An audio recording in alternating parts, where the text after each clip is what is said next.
paranormal experiences don't really work to a timescale, and therefore we invite you to listen to a Dark Minisode.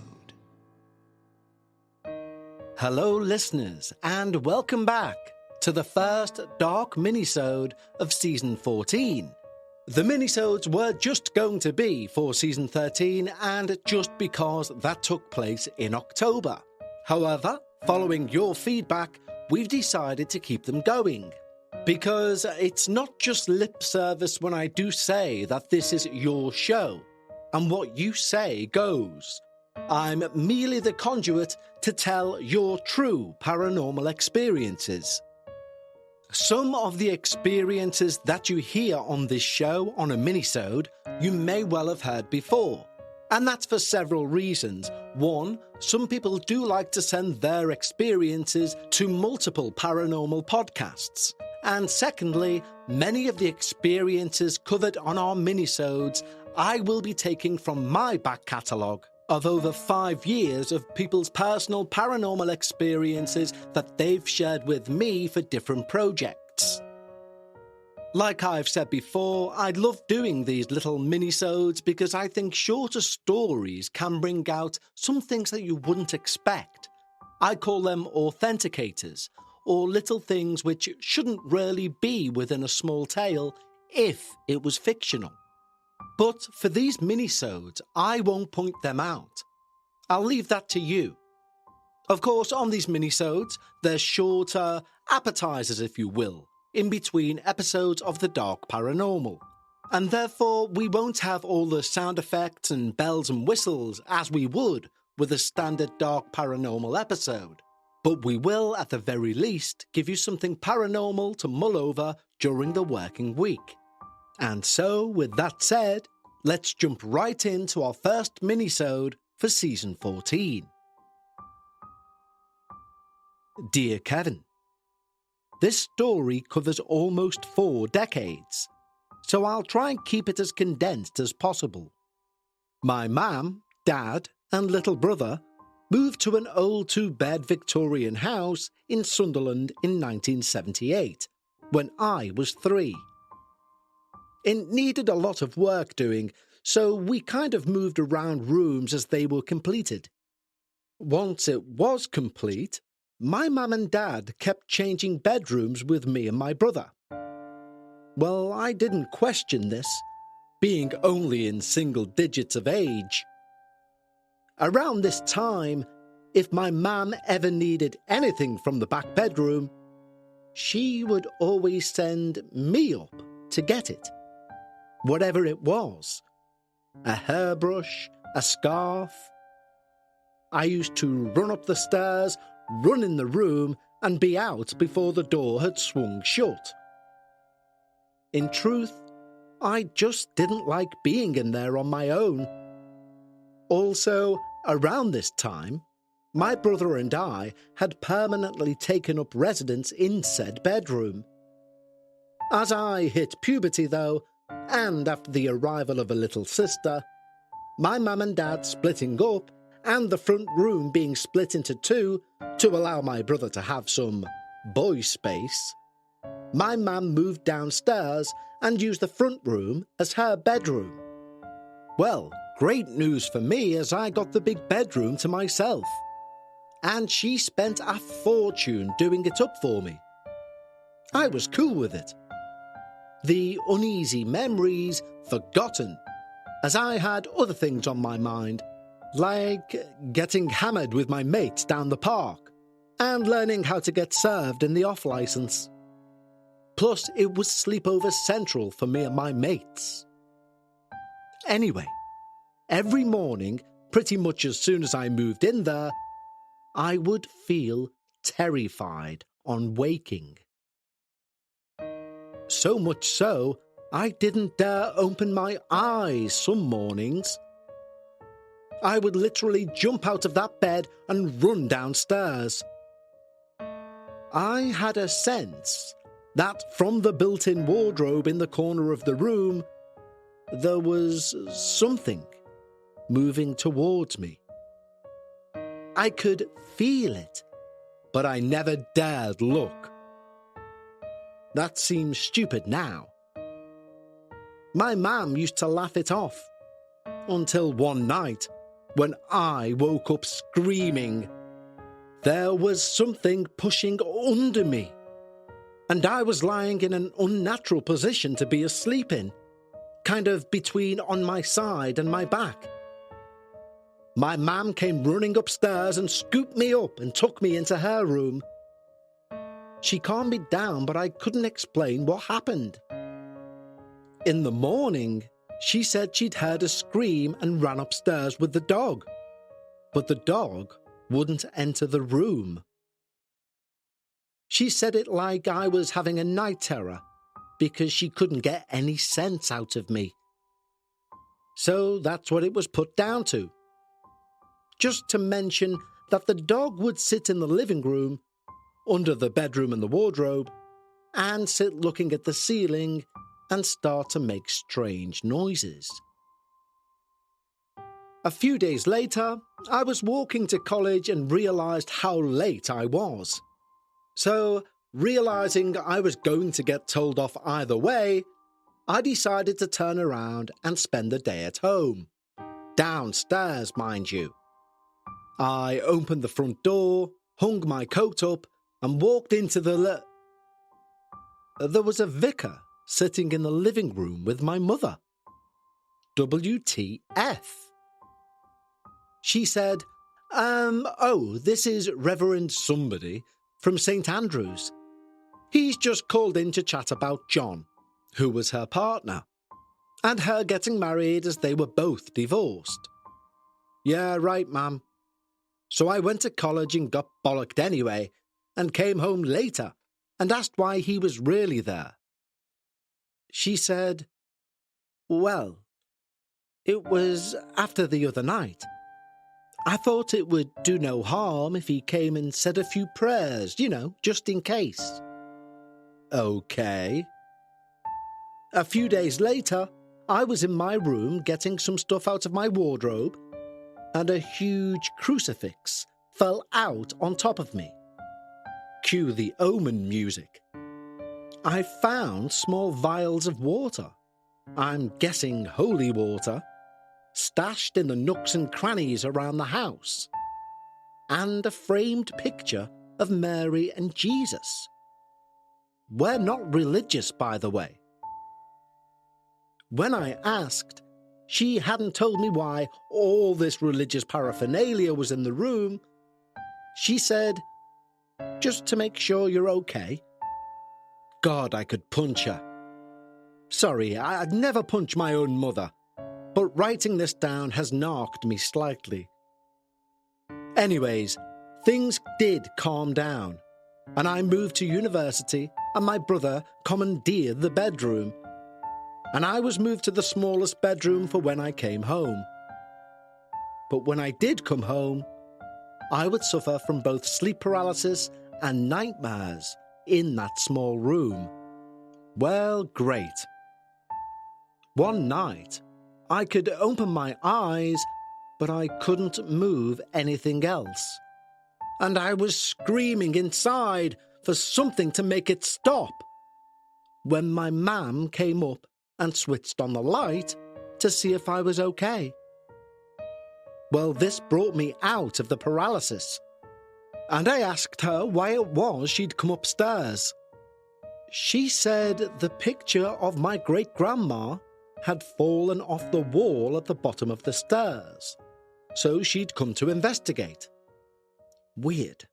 Let's take a quick break to talk to you about Factor. It's the holiday season. Everyone has far too much on their plate. And talking about plates, are you looking for a nutritious, flavorful meal to fuel you on these jam-packed days? Well, of course you are. And Factor, America's #1 ready-to-eat meal delivery service, can help you eat well for breakfast, lunch, and dinner with chef-prepared, dietitian-approved, ready-to-eat meals delivered straight to your door. Now, I don't know about you guys, but for me, during the holiday season, time is the most precious thing of all. And with Factor, you can cross meal prep off your list. Skip the grocery shopping, the chopping, the prepping, the cleaning up, and get Factor's fresh, never frozen meals delivered to your door. They're ready in just 2 minutes. All you need to do is heat and enjoy. Choose from over 35 chef-crafted meals every week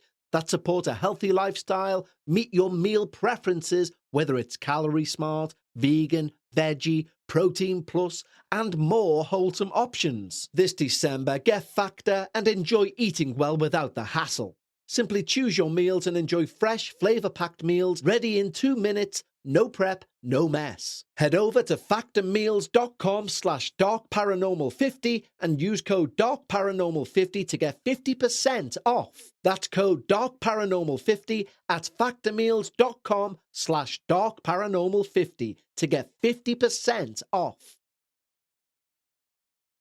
Around this time, I went out for a drink with my dad and happened to mention all of the weird goings-on. He tutted and said, "Your mum hated that room. That's why we used to switch all the time. She felt like something was trying to roll her over at night. And she had the blankets yanked off her a few times as well." Now, Dad's a bit of a skeptic, and he just wrote it off as her being neurotic. When I asked her about it, when I got home, she admitted everything and said she just didn't want to scare me. Okay. We did do some research on the house, but we came up with nothing. Nothing other than the little girl next door who used to talk to a man who played a piano. And that on the crossroads a few houses up, there was apparently once a gallows. Fast forward to 2003, the back bedroom ended up being my children's room for when they slept over at my mum's after my brother moved out. They're all boys, so no need to be scared apparently. My brother also never had anything weird happen whilst he was there the whole time. Fast forward again to 2009, and my brother died unexpectedly. Needless to say, it was a pretty horrific time for us all. The night he died, I slept in that room. I was too distraught to care about getting manhandled by a spirit in the middle of the night. It was an awful night, but I also felt strangely calm. I also felt my hair being played with. My brother used to do this when we were little, when he felt scared. Between his passing and the funeral, we all had a few strange experiences, coincidences, or whatever you want to call them. My husband, who is 100% skeptical, experienced them too, and even he was spooked. We decided on 2 songs for the service, and we were stuck with the last one. We had "We Are Going to Be Friends" by White Stripes and "Made of Stone" by the Stone Roses. My husband and I couldn't sleep one night and switched the radio on to listen to The Ashes, which is a cricket contest. Whilst flicking through the stations, "Wish You Were Here" by Pink Floyd was on 2 different stations at more or less the same time. And we came across it as it was the first few opening notes. This was one of his favourite songs. I went into shops and it was playing. It would come on the car radio. It was just bloody weird. Well, needless to say, we chose that song. When my mum and I went to pick up his ashes, I went for a few drinks with my husband, and we walked into the bar, and guess what was on the jukebox? After that, nothing really happened, until one night, I was getting ready to meet my husband in town in my own house. I was once again running late, and he kept ringing me to say, "Hurry up," etc. I'd finished my hair and put my hairdryer down, and then I felt something pull the back of my hair. I jumped up and I said, "Greg, if that's you, pack it in." I sat back down and it happened again. I remember thinking to myself, something big is going to happen tonight. And I was trying to find a pen, which is a lost cause in this house, when my husband once again rang to tell me to hurry up. Well, we went out, we had a skinful, and I was woken in the morning by him telling me Osama bin Laden had been killed by American troops. I bloody knew it. My brother, you see, firmly believed that bin Laden had nothing to do with 9/11. Controversial, I know, but he had piles of books, videos, etc., all on the subject. I wish I'd only found a bloody pen to prove to my sceptical husband there is something beyond death. Make out of that what you will. My husband reckons I'm balmy. Anyway, I hope you enjoyed the tale of my mother reneging her duty to keep me safe whilst I was a child, and the weird message from beyond the grave. Keep up the good work, Georgia. Well, thank you, Georgia. You're somewhere out there you may not even be aware that your story from a long time ago has featured as Minisode number 1 on episode 14. This is why we do the Minisodes. It's also why I do the Patreon show Dark Bites. You see, we do receive hundreds of emails every month, but using Georgia's email as an example, we could never use that for the Dark Paranormal as it would be too short. However, these paranormal experiences deserve an audience. And we will never repeat those experiences. By that I mean the stories you hear on our minisodes will never be heard on Dark Bites, and the stories our Patreons get on Dark Bites will never be heard on a minisode, save for some error on my behalf, which, although I'll do my utmost not to, is not a guarantee given my current state. As you can tell by my voice, or probably can tell by my voice, I'm still fighting this flu/cold, whatever it is. Touch wood, all will be healed by Friday, and until then, stay safe, take care, and don't forget, if you would like to listen to those Dark Bites episodes, head over to our Patreon at patreon.com/The Dark Paranormal. I'll hopefully speak to you all with a clearer voice on Friday, and until then, goodbye.